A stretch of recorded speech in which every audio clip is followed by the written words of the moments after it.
बिस्मिल्लाहिर्रहमानिर्रहीम। प्यारे दोस्तों, मौलाना सज्जाद नोमानी साहब का रमज़ान के मुतालिक अहम पैगाम। और हमारे नबी पाक सल्लल्लाहु अलैहि वसल्लम की 2 दफ़ा ज़ियारत हुई और हमारे नबी पाक सल्लल्लाहु अलैहि वसल्लम ने उम्मत के नाम क्या पैगाम फरमाया, जानेंगे इस वीडियो में। दोस्तों, इस वीडियो को पूरा देखें और आप सल्लल्लाहु अलैहि वसल्लम के पैगाम को दूसरों तक शेयर करें। इस बार का माह मुबारक ऐसे वक्त में आ रहा है कि जैसा वक्त में अब तक हम सब की जिंदगी में कभी ऐसे हालात में माह मुबारक नहीं आया था। एक पहलू बहुत मुस्बत है इन हालात में माह रमजान के आने का, बहुत पॉजिटिव पहलू है, और वो ये है कि सब हैरान व परेशान हैं, सबके दिल डरे सहमे घबराए हुए हैं और बहुत सौ के दिल तो टूटे हुए हैं। बच्चा जब परेशान होता है तो अपनी माँ के पास दौड़ के आता है। माँ को, बच्चे को यकीन होता है कि माँ मुझे सहारा देगी, तसल्ली देगी, और मैं माँ के कदमों से लिपट कर उसकी गोद में आकर उन परेशानियों से छुटकारा पा जाऊंगा, उस परेशानी से छुटकारा पा जाऊंगा। इसी वजह से ये आजिज़ अर्ज कर रहा है, बस इस मर्तबा का रमजान मुबारक मैं भी ऐसा गुजार लूं और आप सब भी, कि हम में से किसी ने ऐसा रमजान अब तक न गुजारा।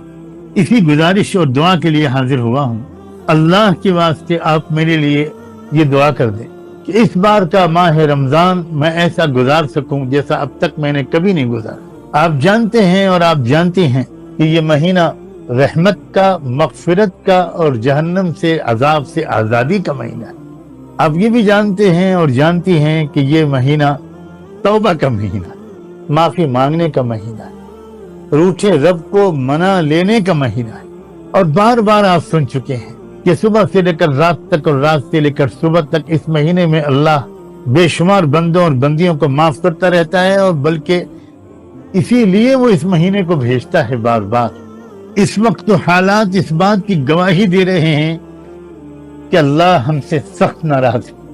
और उस नाराजी को दूर करने का हमारे पास कोई रास्ता नहीं है सिवाय इसके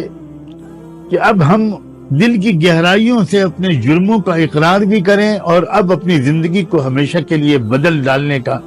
फैसला कर दें और शुरुआत कर दें। कुछ अल्लाह के बंदे अब भी उम्मत में ऐसे मौजूद हैं जिन्हें वक्तन फवक्तन या कभी कभी कह लीजिए कि रहमत दो आलम सल्लल्लाहु अलैहि वसल्लम की जियारत और हम कलामी की दौलत नसीब हो जाती है। ऐसे ही एक बंदे को हाल ही में 2 बार रहमत दो आलम सल्लल्लाहु अलैहि वसल्लम का दीदार और कुछ इरशादात सुनने का शरफ हासिल हुआ। मेरी जबान लड़खड़ा रही है उन बातों को नकल करते हुए जो उन दोनों मौक़ों पर अल्लाह के रसूल सल्लल्लाहु अलैहि वसल्लम ने अपने उस उम्मती से इरशाद फरमाई, लेकिन अमानत के तौर पर आप तक पहुंचाने की कोशिश करता हूं, और अल्लाह करे सच्चे दिल से मैं सबसे ज्यादा अपने आप को ही उसकी वजह और मुखातब समझ सकूं, किसी रियाकारी के बगैर। एक बार की जियारत के मौके पर अल्लाह के पाक रसूल सल्लल्लाहु अलैहि वसल्लम ने इरशाद फरमाया कि मेरी उम्मत ने मेरे दीन को ढा दिया, मेरी उम्मत ने मेरे दीन को ढा दिया। बहुत मगमूम शक्ल में नजर आया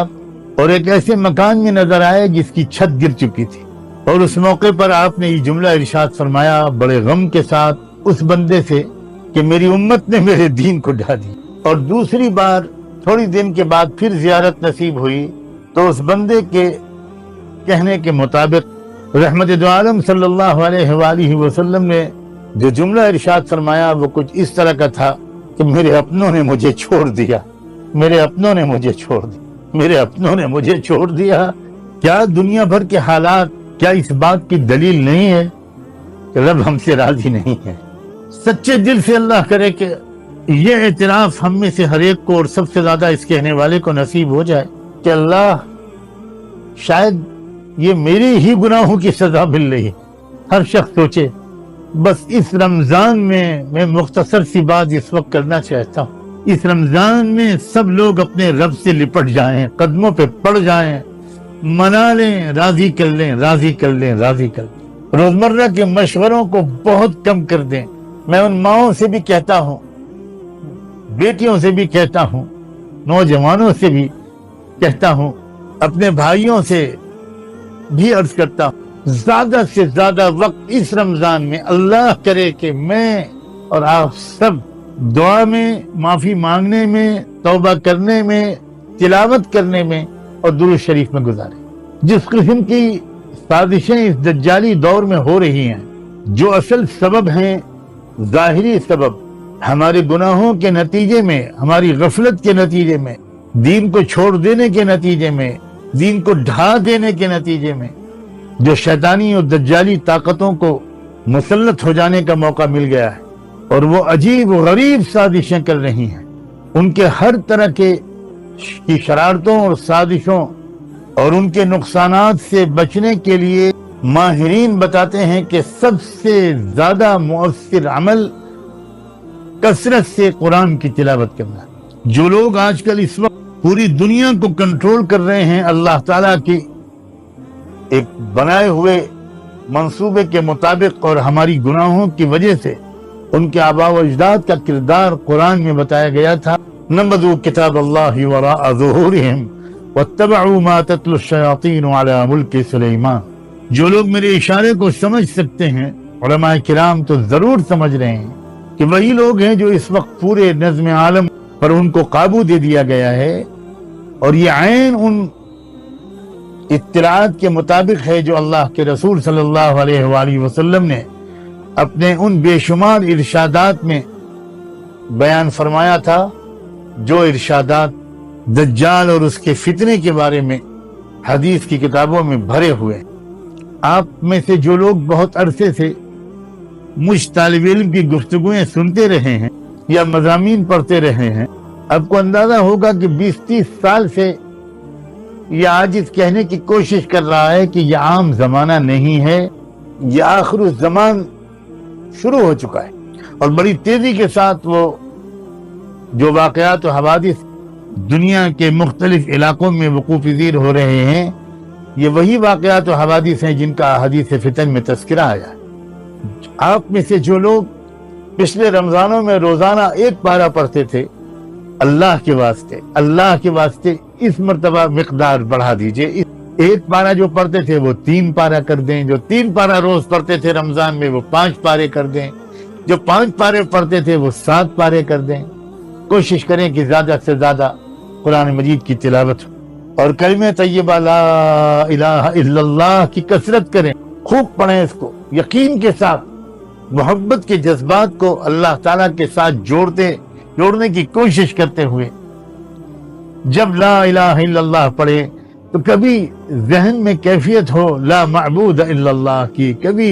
لا محبوب الا اللہ، کبھی لا مرغوب الا اللہ، کبھی لا مقصود الا اللہ۔ ہمیں اعتراف کرنا چاہیے کہ ہم غافل ہو گئے، ہم بہت غافل ہو گئے، ہم مزے لے کر کلمے نہیں پڑھتے، ہم کیفیت کے ساتھ قرآن نہیں پڑھتے، بہت غافل۔ بس میرا اللہ ستار بھی ہے اور غفار بھی ہے، اللہ معاف کر دے، اور اس مرتبہ رمضان ایسا گزروا دے اللہ جیسا گزرنا چاہیے، جیسا اب تک نہیں گزرا، اور کثرت سے درود شریف بھی پڑھے۔ موجودہ حالات میں اللہ کے بہت سے وہ بندے جو روحانیات کے رازوں کو کچھ سمجھتے ہیں، وہ سمجھ رہے ہیں کہ اس وقت درود شریف کثرت سے پڑھنے کے کیا فائدے ہوں گے۔ ہر دور میں اور ہر زمانے میں درود شریف بہت زیادہ اعلیٰ درجے کا ذکر ہے، اتنا اعلیٰ درجے کا ذکر ہے اور اتنی زبردست دعا ہے کہ صحابہ نے تو پوچھتے اللہ کے رسول سے یہ تک فیصلہ کر دیا کہ اللہ کے رسول اب میں تو اللہ سے کچھ مانگوں گا ہی نہیں، صرف درود پڑھتا رہوں، کیونکہ بار بار اشارہ ہو رہا تھا اللہ کے رسول کی طرف سے کہ تم جتنی چیزیں اللہ سے مانگنا چاہتے ہو وہ سب تم کو مل جائیں گی اگر تم مجھ پر درود شریف پڑھتے۔ تو پہلے ارادہ کیا کہ اچھا اب میں چوتھائی جو ذکر ہے میرا وہ میں درود ہی کے لیے خاص کر دوں گا، پھر کہا کہ تہائی، یہاں تک کہ بڑھتے یہ کہا کہ بس اب تو میں صرف، اور جب صحابی نے کہا کہ اب میں درود پڑھوں گا صبح سے رات تک، تو آپ نے تو عجیب بات فرما دی، پھر سن لو تمہاری ساری فکریں دور ہو جائیں گی، ضرورتیں سب پوری ہو جائیں گی، تمہاری سب دعائیں قبول ہوں گی۔ تو اس وقت جو حالات ہیں، اللہ اکبر، ذرا تصور تو کیجئے، ہم اور آپ میں سے تو بہت سے لوگ ابھی تک اپنے گھروں میں بیٹھ کر کھا پی رہے ہیں، لیکن میرے کروڑوں بھائی، میرے کروڑوں بیٹے میری لاکھوں بیٹیاں، میری بہنیں ان پریشان حالوں کا تصور کر کے تڑپ کر ان کے لیے بھی دعا کیجیے. یہ اس رمضان کو ایسا گزار لیں جیسا اب تک